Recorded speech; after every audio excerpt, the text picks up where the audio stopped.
It's so sad. Say glory days no even take for Liverpool before they begin to face the rot of the Premier League, right? But then listening to the coach of Liverpool right now in his post match interview saying that he has to take responsibility. It is his duty to bring out the best from the players. The players kept trying and trying, and then they were not able.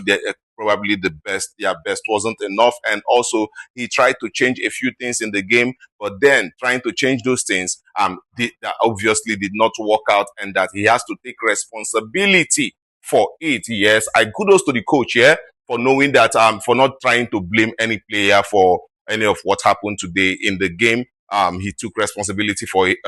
Kudos to the coach, and I'm not happy with what is going on with him, but I thought I saw these things coming, right? And I think that this is actually very disgraceful. It's very shameful for a team that won the Premier League last season. A team like Liverpool losing 6 games already in this new season, and we are just in match week 12. And that means that Liverpool has lost half of the games that they've played this season, and that actually is a cause for worry. We have to start looking into what is happening at Liverpool and why they are not actually winning games the way they are supposed to be winning. In the summer transfer window, they equipped themselves. They brought in new players. They brought in players Ekitike. They brought in Florent Wirtz, who actually was tagged to be the best number 10 in the world at the point. They brought in Florent Wirtz. They brought in what's his name? They brought in the Newcastle striker, yes, Alexandra Isak. Also, they went ahead to bring in some other players who actually complements Liverpool. But at the end of the day, they still have players like McAllister, then Gravenberch in the team. And when you look at it, you feel like this is a star-studded squad, a squad filled with experience. And then these are the people who actually won the Premier League. And then we understand that they don't have their David Nunez anymore. They don't have Luis Diaz anymore, right? But then I thought they did very good business. Liverpool actually might have spent every other person in the Premier League summer transfer window, right? And now this is where I start looking at the coach and start looking at the character of the coach and what he's making out of those boys at the Liverpool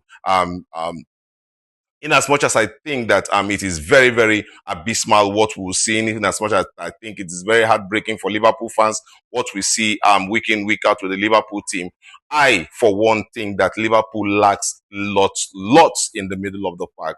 It has to do with creativity. The players, I don't think that these players are even creative enough because, yes, teams are going to sit back against Liverpool because of the firepower they have. A team that have Isak, has a Kitike, has Florent Wirtz, has the likes of Mo Salah.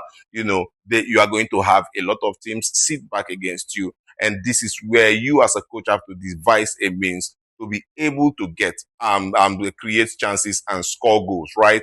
And I don't know what I'm going to say about this team, but what I see is that they lack that vision. They lack that imagination. It is not there. And also the desire. I think that the desire is beginning to fade off. That extra momentum, that X factor that makes this a winning team or this a Premier League winning team is no longer there. And this is something that for you to be a Premier League winning team, you need to have that extra factor that gives you the edge above every other team. The desire has to be there, the determination has to be there, the tenacity has to be there, the focus has to be there, and these are things I think that are lacking at Liverpool right now, and these are not things that the players would get.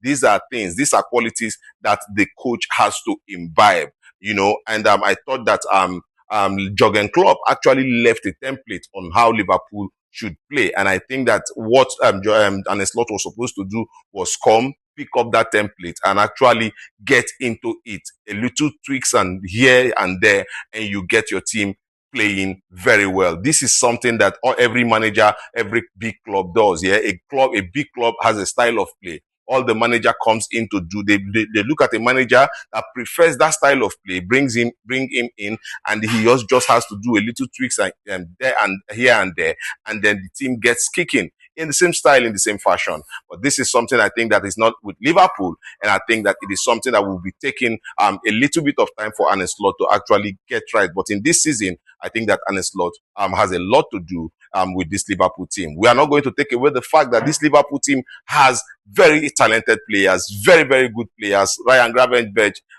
actually is a player I like so much in that Liverpool team. I also think that their number 10, what's his name again? McAllister. I also think the guy is very, very good. But then, you have to bring out the best in these players, and this is where the work of the coach lies in. So, guys, tell me, what do you think about Liverpool, or what do you think is happening with Liverpool this season? I'll see you again in my next video.